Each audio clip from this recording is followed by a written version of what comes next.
Otherworldly Evil Monarch, Bab 169. Judul: Keluar dengan Selamat. Metode yang sangat ganas. Namun, Junmo Xie tidak menganggap metode ini sebagai ganas atau bahkan kejam, tetapi hanya perlu. Setiap serangan individu dari seri ini berakibat fatal, dan dampak gabungan mereka dalam durasi yang begitu singkat telah membuat mereka semakin parah. Alasan dia menganggap serangan ini perlu sederhana. Jalan mereka dihalangi oleh Gyeoksuan, dan satu-satunya cara untuk keluar adalah dengan menggunakan hukum escape Yin Yang atau melakukan pembunuhan berlebihan tanpa menggunakan Suan Qi-nya sejak dia masih muda. Sangat menyadari bahwa dia tidak bisa menembus perlindungan Suan Qi musuh yang lebih kuat. Jika dia menggunakan hukum melarikan diri Yin Ying untuk melewati pria itu, dia pasti akan berhenti dan membunuh pengawalnya. Kamu harus mati temanku. Lebih baik kamu mati daripada kita. Karena itu kamu harus mati. Junmo Xie sangat sadar bahwa dia tidak bisa mengulur waktu bahkan untuk 1 detik. Kalau tidak dia akan mengalami waktu yang sulit untuk menyelamatkan semua orang. Dan oleh karena itu dia menghujani serangan yang begitu kuat dan berturut-turut ke tubuh pembunuh itu. Sejauh menyangkut Junmo Xie, pembunuh Gyeoksuan itu hanya menyalahkan dirinya sendiri atas kematiannya yang menyedihkan. Jika pria itu tidak sekuat itu, maka dia juga akan mati tanpa rasa sakit seperti rekan-rekannya. Meskipun Junmo Xie telah mendaratkan beberapa pukulan fatal ke tubuh pria itu dalam sekejap, dia masih berhasil mempertahankan kecepatannya ke depan sementara tubuh pembunuh Gyeoksuan telah menggantung sendiri saat mereka berdua melesat ke depan. Boom! Tepat saat lutut Junmo Xie mendaratkan pukulan terakhir, tubuh pembunuh Gyeoksuan tiba-tiba terbelah. Keempat anggota tubuhnya terlepas dari seluruh tubuhnya, dan terbang ke 4 arah yang berbeda, sementara kepalanya terpotong-potong dari inti tubuhnya dan terbang di atas kepala Junmo Xie. Tubuh yang tadinya tergantung pada Junmo Xie, sekarang tiba-tiba terpotong-potong menjadi ratusan bagian. Tulang dan daging almarhum pembunuh sekarang terbang ke arah yang berbeda sementara darahnya menyatu dengan tetesan air hujan. 8 pengawal Junmo Xie dengan cepat berjalan ke depan melalui darah dan hujan tanpa melambat. Pada kenyataannya, mereka tidak diharuskan untuk memperlambat sama sekali selama urutan pertarungan dalam gerakan ini. Para pembunuh yang mengejar mereka juga telah melihat urutan ini dengan sangat jelas. Di mata mereka, sosok iblis ini baru saja membuka lubang besar dan merah di tubuh letnan mereka, dan baru saja merobek tubuhnya seperti selembar kertas. Orang-orang yang melarikan diri terus bergerak maju dan berbelok lagi.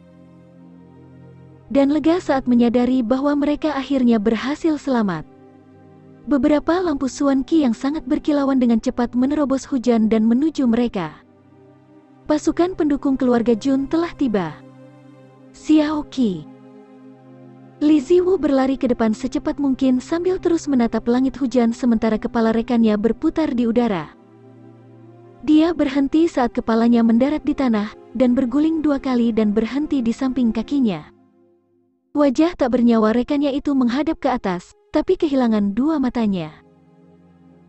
Wajahnya masih membawa ekspresi ganas di atasnya. Bahkan jejak senyuman sadisnya masih membeku di wajah tak bernyawa. Seolah-olah pria itu tersambar petir dan tidak dapat mengubah ekspresi wajahnya sebelum meninggal dunia. Meskipun kedua pria ini tidak memiliki hubungan jasmani, mereka telah menjadi saudara yang terikat selama banyak tugas berisiko yang telah mereka ambil bersama selama beberapa dekade terakhir ini. Dan sekarang wajah saudara laki-lakinya yang terpotong-potong tergeletak di samping kakinya. Bahkan jika dia berhasil mengambil seluruh tubuh saudaranya, Li Ziwu tahu bahwa dia masih tidak akan bisa menyatukannya kembali. Perasaan aneh apa ini? Pemimpin pembunuh berjubah hitam bisa merasakan darahnya mendidih. Dia masih bisa mendengar Xiao Qi membual tentang putranya yang cerdas dan cerdik, dan tentang istrinya yang baik hati dan penuh kasih. Dia bahkan ingat Xiao Qi menyebutkan bahwa dia akan mencuci tangannya bersih dari kehidupan ini setelah tugas terakhir ini, dan kemudian akan berkonsentrasi membesarkan keluarganya bersama istrinya. Jauh dari kota ini. Seperti orang normal, dan akan hidup bahagia selamanya. Dia dapat dengan jelas mendengar kata-kata temannya dan bahkan dapat melihat keinginan di matanya seperti yang dia katakan. Aku muak dan lelah dengan cara hidup yang berlumuran darah ini. Lalu, baru saja temannya telah mematuhi perintahnya sendiri dan menyerang ke depan untuk menghentikan target mereka yang melarikan diri. Dan sekarang dia telah mati di depan matanya sendiri. Dan telah mati dengan cara yang paling mengerikan. Hanya karena satu perintahnya. Kamu siapa? Aku menantangmu untuk meninggalkan namamu. Li Ziwu meraung saat dia berdiri tak bergerak di tengah hujan. Suaranya terdengar nyaring seperti kera tua. Kamu siapa? Kilatan petir menyinari langit sekali lagi, dan suara guntur mulai berdering tanpa henti dari langit di atas, seperti genderang di medan perang. Kuat dan berat, menekan dan berdarah. Si pembunuh bayaran Jun balas berteriak dengan keras. Aku tantang kamu untuk menyebutkan namamu. Sejak bala bantuan keluarga Jun telah tiba, situasinya telah benar-benar terbalik. Dan Jun Mo Xie telah menyadari bahwa pemimpin penyerangnya telah kehilangan akal sehatnya karena kehilangan temannya, dan berharap untuk memanfaatkannya sepenuhnya. Li Ziwu balas berteriak dengan penuh kebencian. Aku. Kau bajingan sialan. Setidaknya punya nyali untuk memberitahuku namamu. Dia menyadari niat musuhnya pada detik terakhir dan menyembunyikan namanya. Tapi tidak ada yang menjawab balik. Namun, bala bantuan keluarga Jun sudah berlari dengan kecepatan penuh sejak mereka melihat situasinya. Mundur. Suara dingin berasal dari tenggorokan seorang wanita berbaju hitam ramping. Rambutnya yang basah ditempelkan di wajah cantiknya, dan seseorang dapat dengan jelas melihat melalui kerudungnya dan mengatakan bahwa pupil matanya telah benar-benar dingin karena rasa sakit dan kekecewaan. Namun, terlepas dari semua itu, dia masih cukup kategoris untuk mengeluarkan perintah mundur. Li Ziwu segera kembali ke akal sehatnya dan membungkuk untuk mengambil kepala temannya. Dia mencoba meneriakkan satu ancaman terakhir, tapi suaranya pecah sebelum dia bisa menemukan kata-katanya dan dia hanya menatap punggung Jun Mo Xie dan pengawalnya. Matanya secara terang-terangan memperlihatkan lautan kebencian yang berputar dan berputar di dalam hatinya. Kemudian, dia berbalik dan pergi tanpa berkata apa-apa lagi. Kakak Xiao Qi. Aku akan mengantarmu pulang. Kedua matanya yang tragis dan berkaca-kaca diam-diam menghilang ke dalam kegelapan jalanan. Pembunuh yang tersisa tidak dapat mengambil tubuh teman mereka, dan terpaksa meninggalkan mereka yang tertinggal. Pada saat peleton Jun tiba, yang mereka lihat hanyalah kumpulan mayat dan tubuh dingin di lantai. Jun Mo Xie telah menyelesaikan krisis langsung, dan entah bagaimana berhasil merusak upaya pembunuhan dalam hidupnya. Cahaya kekuningan berkedip dari jauh, hampir seperti terbang di langit yang gelap, dan mendarat tepat di depan 8 pengawal. Di mana Tuan Muda? Itu adalah kepala pelayan, Pang Tua. Kepala pelayan tua dan setia keluarga Jun ini adalah ahli puncak Earth Swan dalam kenyataan. 8 orang tercengang saat menyadari kebenaran ini pada saat itu. Pria bertopeng itu mengatakan bahwa Tuan Muda itu aman. Tapi di mana dia? Kemana Tuan Muda pergi? Dia belum pulang? Tanpa jawaban konkret untuk diberikan, mereka hanya terus menatap kosong satu sama lain. Wajah Pang Tua mulai berkerut saat alisnya berangsur-angsur naik, dia dengan muram bertanya. Apakah kamu benar-benar meninggalkan Tuan Muda dan melarikan diri sendirian? Suaranya sudah mulai berbau niat membunuh. Ah, itu bukan, itu. Seorang ahli misterius mengatakan bahwa dia telah menyelamatkan Tuan Muda. Kita benar-benar dikepung oleh musuh pada saat itu, tapi dia juga menyelamatkan kita. Tuan Muda belum sampai ke rumah. Mata Junho tertuju pada tanah sementara kepalanya menunduk karena malu. Dia sangat sadar bahwa jika Tuan Mudanya mati, maka nyawanya dan anak buahnya bahkan tidak akan cukup untuk mengimbangi kerugian tersebut. Seorang master misterius? Siapa Tuan misterius itu? Di mana dia?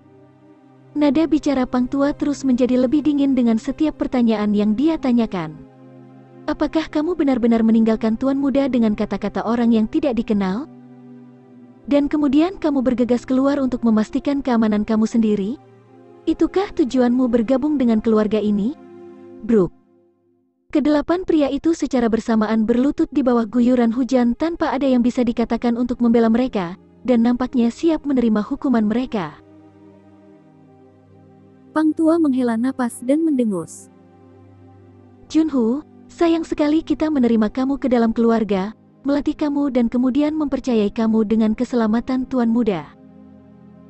Kita memberi kamu tanggung jawab atas keselamatannya. Dan sekarang nasib kehidupan Tuan Muda tidak diketahui. Kamu ditahan dalam pelanggaran besar sesuai dengan peraturan militer. Apa yang ingin kamu katakan tentang itu? Aku tidak punya apa-apa untuk membela. Aku menerima hukumanku. Junho tetap berlutut di tanah saat darah dan hujan membasahi wajahnya yang tanpa ekspresi. Dia bisa saja mengatakan banyak hal. Seperti, dia hanya mematuhi perintah Tuan Mudanya, dan karena Tuan Muda adalah satu-satunya sasaran yang dituju, dia telah melepaskan diri dari Tuan Muda itu untuk menarik perhatian musuh. Dia bisa saja berbicara tentang keberanian yang dia perjuangkan. Dia bisa saja mengatakan semuanya. Tapi dia memilih diam. Dia sangat sadar bahwa jika sesuatu yang tidak diinginkan telah terjadi pada Tuan Mudanya, maka semua penjelasannya tidak ada artinya karena itu masih berarti dia gagal dalam menjalankan tugasnya.